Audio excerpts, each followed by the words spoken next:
Rangers, welcome back to YouTube channel SM Audio Bros bareng gue Vicky Krisna. Nah Rangers, di video kali ini gue akan nge-review head unit yang lagi hype, apalagi kalau bukan Tokyo Highlight.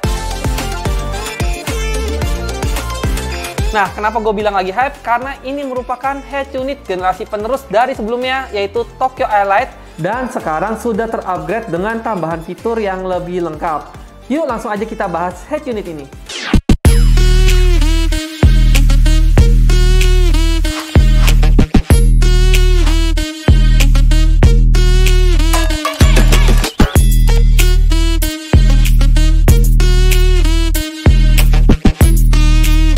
Oke Rangers, nah gue nggak sabar banget nih. Yang pertama kita akan bahas dari segi desainnya. Nah, untuk desainnya sendiri seperti yang kalian lihat, bentuknya masih trapesium yang menandakan ya sama kayak head unit Android pada umumnya.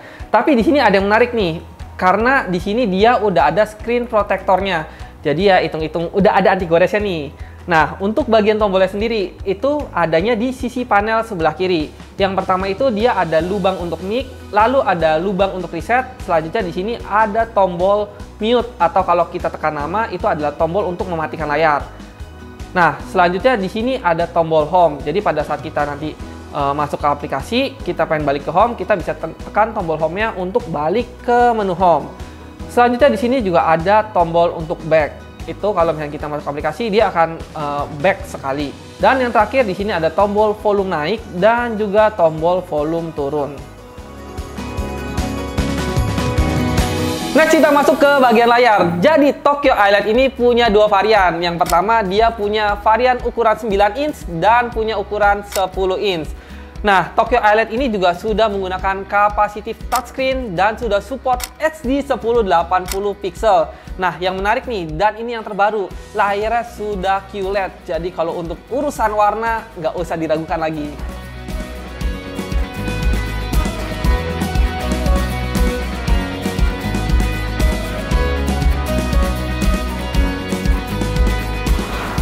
Nah, ini yang gue suka nih ya, kita bahas ke bagian user interface ya. Nah, ini kalau menurut gue pertama kali ngelihat user interface yang seperti ini. Dan menurut gue user interface-nya sendiri menarik banget.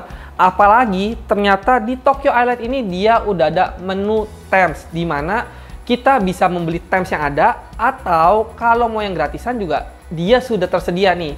Jadi kita kalau pengen ganti themes, kalian bisa lihat di sini. Dia menyediakan juga tema-tema gratisan yang kalian bisa ganti kalau kalian bosen dengan tampilan utamanya. Nah, selain itu juga untuk respon layarnya, gue suka sekali sama respon layarnya. Karena seperti yang kalian lihat nih, bahwa respon layarnya itu bener-bener responsif banget. Ya gimana, namanya juga dia udah pakai capacitive touchscreen. Jadinya untuk respon layarnya juga nggak diraguin lagi, anti lemot.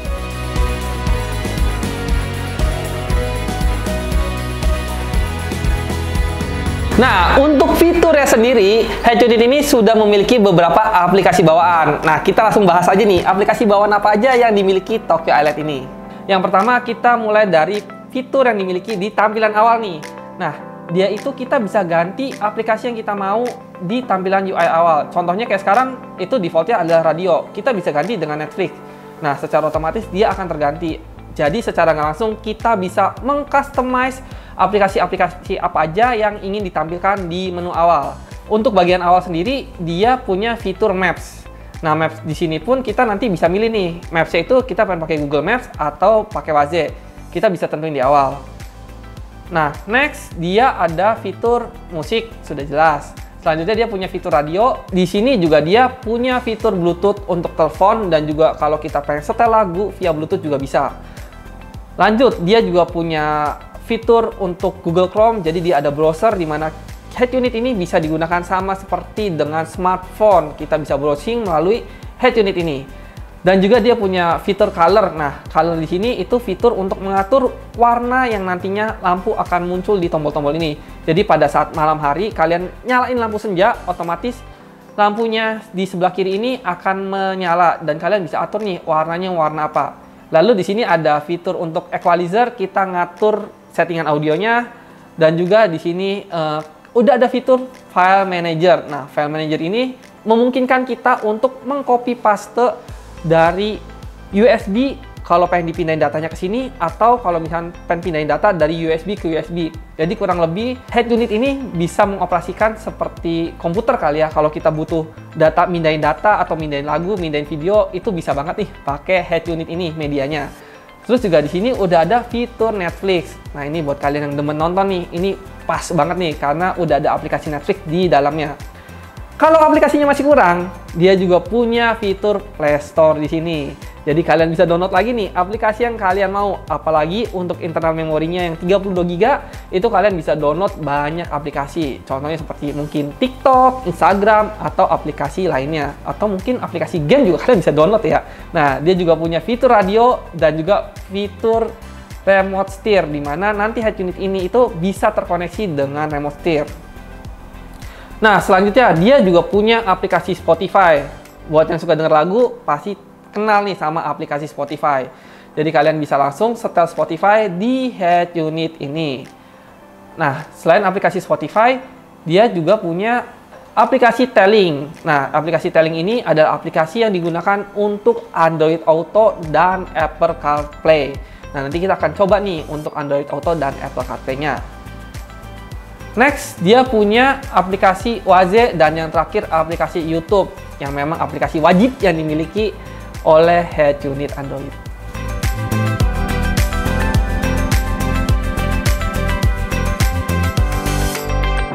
Rangers, Tokyo iLED ini juga sudah memiliki output 2 USB dan juga sudah support kamera mundur. Nah, sayangnya Rangers, head unit Tokyo iLED ini belum support SIM card. Jadi kalau kalian pengen mengkoneksikan dengan internet, kalian wajib koneksiin dengan tethering handphone kalian atau modem. Nah, dia juga udah punya fitur Apple CarPlay dan Android Auto. Langsung aja kita cobain untuk fiturnya tersebut. Nah, kita akan cobain untuk fitur wireless CarPlay-nya. Pertama-tama kita hubungin dulu Bluetooth dari iPhone kita ke Bluetooth Tokyo iLED ini. Nah, ini pinnya 0000. Kita koneksikan. Nah, nanti setelah terkoneksi, nanti dia akan langsung muncul iPhone kita di sini dengan lambang Bluetooth di sini, dan sini juga udah tulisannya terkoneksi. Nah, next lanjut kita langsung masuk ke aplikasi Telling-nya. Nah, kalau dia terkoneksi dan tersambung, nantinya akan muncul notifikasi seperti ini. Nah, kita tinggal pilih gunakan CarPlay. Lalu nanti head unit Tokyo iLED-nya akan langsung masuk ke menu CarPlay. Nah, sekarang sudah terkoneksi dengan Apple CarPlay. Nah, buat kalian yang masih bingung nih tentang apa itu Apple CarPlay, kita udah pernah bikinin video penjelasan di video sebelumnya. Kalian bisa klik linknya di pojok kanan atas. Oh ya Rangers, untuk koneksi wireless Apple CarPlay ini seperti yang kita tahu nih, karena dia tanpa menggunakan kabel, otomatis koneksinya itu benar-benar mengandalkan sinyal dari wirelessnya sendiri. Jadi nggak heran ya kalau ada sedikit delay, ya itu harap dimaklumin lah. Oke Rangers, next kita akan langsung cobain untuk fitur Android Auto-nya. Nah, kebetulan head unit Tokyo iLED ini hanya support Android Auto menggunakan kabel. Jadi kita langsung colokin aja kabelnya ke handphone Android kita. Nah, lalu kita langsung masuk ke aplikasi Telling di sini. Nanti secara otomatis dia akan langsung masuk ke Android Auto-nya seperti ini. Nah, buat kalian nih yang masih bingung tentang Android Auto, sebelumnya juga kita udah pernah bikinin video tutorialnya dan penjelasan tentang Android Auto, dimana kalian bisa lihat videonya di link di pojok kanan atas video ini. Dan tentunya Rangers, gue juga pengen infoin ke kalian nih, kalau koneksi menggunakan kabel itu akan jauh lebih stabil ketimbang menggunakan wireless. Nah Rangers, untuk operating sistemnya sendiri, head unit Tokyo iLED ini sudah menggunakan operating system OS Android 12 dan juga menggunakan prosesor quad-core. Dan Tokyo iLED ini juga menggunakan RAM 2 GB dengan memori internal 32 GB. Jadi kalian nggak perlu khawatir kalau kalian pengen download aplikasi atau nyimpen video langsung di head unit ini.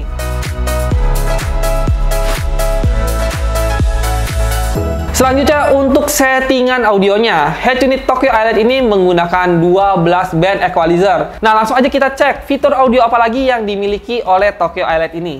Jadi untuk settingan audio itu dia ada di menu yang namanya equalizer.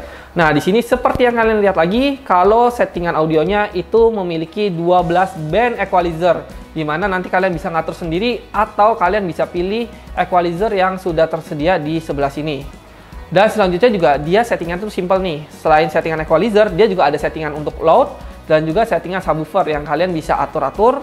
Dan terakhir dia juga ada settingan fader balance yang dia menentukan di mana keluaran output dari suara speaker. Nah, kita masuk ke bagian akhir, yaitu garansi made in dan harga. Tokyo iLED ini bergaransi 1 tahun dan dirakit di Indonesia. Nah, buat harganya nih, harganya untuk varian yang 9 inch itu di harga 2,3 juta dan untuk varian yang 10 inch harganya 2,4 juta.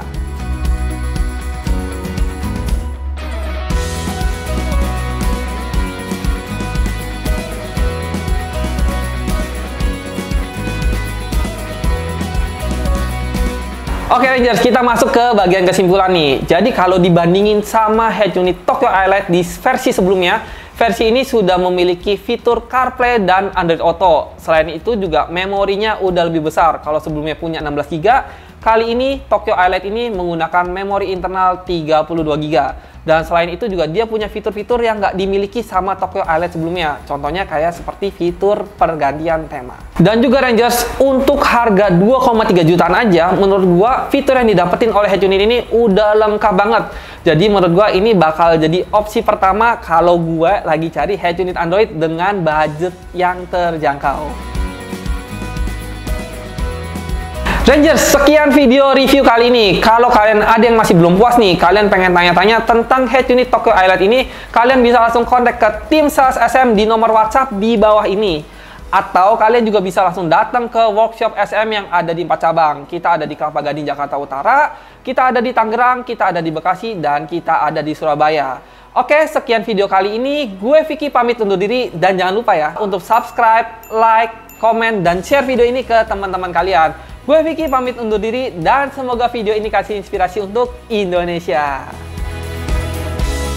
Head unit yang lagi hype, yaitu gue udah gak sabar banget nih bakal nge-review layarnya. Garuk ini aja.